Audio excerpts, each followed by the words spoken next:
ఆ మూటలో ఉన్నది కేవలం శవం కాదు, ఈ దేశంలోని మానవత్వం. ఈ అమానుష ఘటనపై బీసీవై పార్టీ నిప్పులు చెరుగుతోంది.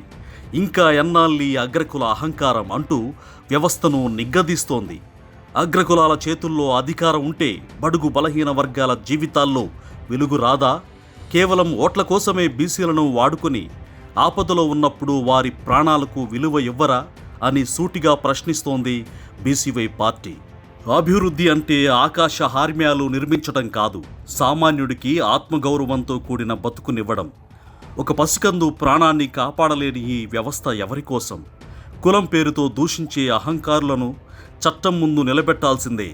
ఈ ఘటనకు బాధ్యులైన వారిపై కఠిన చర్యలు తీసుకోవాలని బీసీవై పార్టీ డిమాండ్ చేస్తోంది. అగ్రకుల అహంకారంతో కళ్ళు మూసుకుపోయిన పాలకులారా, గుర్తుంచుకోండి, బడుగు జీవుల ఆగ్రహం కట్టలు తెంచుకుంటే మీ గద్దెలు నిలవవు. ఆ తల్లి కన్నీటి చుక్కకు సమాధానం చెప్పాల్సిన బాధ్యత ఈ ప్రభుత్వంపై ఉంది. కుల అహంకారం లేని సమాజం కోసం, ఆత్మగౌరవం కోసం బీసీవై పార్టీ నుంచి ఈ పోరాటం ఆగదు.